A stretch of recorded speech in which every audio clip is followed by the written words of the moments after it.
नमस्कार Sasmita cooking style रे आपण मानकु स्वागत करुछि। आज मु बनैछि कदली मालपुआ। देखंतु मोर मालपुआ केडे सुंदर दिसुछि, खाइबा को मध्य टेस्टी हेइताय। दुकान परि स्वाद आमे घरे बनैकी आनी परिबा। कम समय लागि थाए मालपुआ बनैबा को, बहुत भलो मध्य होइताय। आसंतु आमे एबे स्टार्ट करिबा।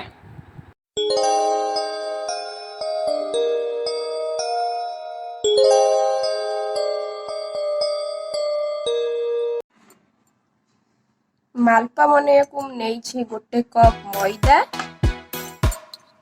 नेइछि 5 चम्मच चीनी को एठी ग्राइंडिंग करके रखी देइछि। अल्प टिके पान मधुरी, दीटा पाचिला कदली, गोटे बड़ कप रे आधे कप क्षीर नेइछि मु। एटा क्षीर सिजा क्षीरटा नेइछि। गोटे मिक्सी बाउल नै जाइछि मु। एबे आसंतु आमे स्टार्ट करिबा मोर मालपुआ। देखंतु गोटे छोट ग्लास मु नेइछि, कदली को बाउल रे पकई देबी। देखंतु छोट छोट खंड करके एबे मु बाउल रे कदली सब पकई देबी। देखंतु सब कदली मु पकई देइछि। एबे मु से ग्लास रे भलो भाबरे ताकू मिक्स कर दे कदली चकड़ी। देखंतु मु चकड़ी भलो भाबरे मु सब कदली की चकड़ी एमती मिक्स कर देबी।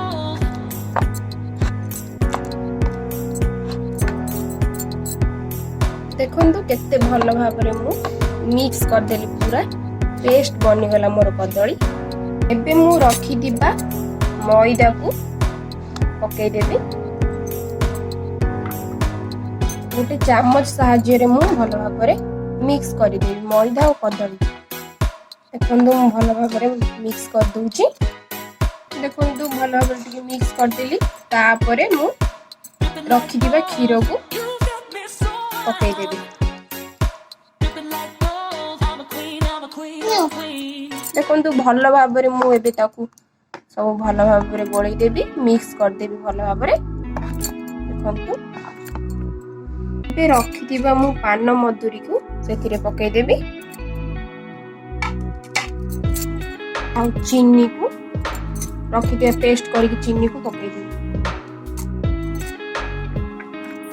एबे मु भलो भाबरे ताकू मिक्स कर दे, भलो भाबरे गोळई देबी। टिके बेकिंग सोडा मु पकई देबी। देखंतु मोर मालपुआ पूरा पेस्ट बनी की रेडी हो जाइछि। बेसी पतला नुह कि बेसी मोटा नुह, मीडियम साइज रे मोर मालपुआ पेस्ट बनी छि। देखंतु एबे देखंतु गोटे कढ़ाई रे मु तेल अल्प नै जाइछि।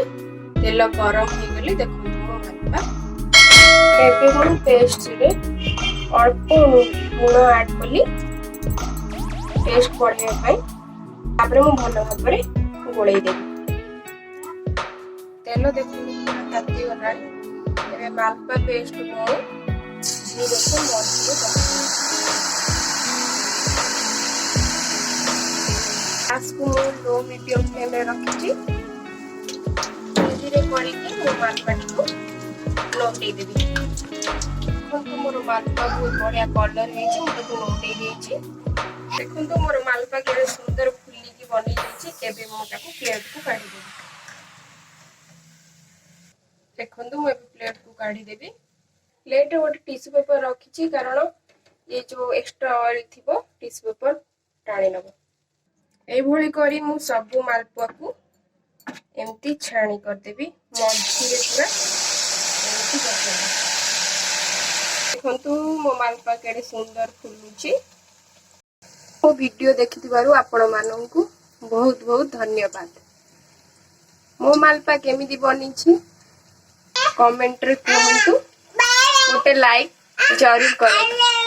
Subscribe now and press the bell icon. Never miss an update.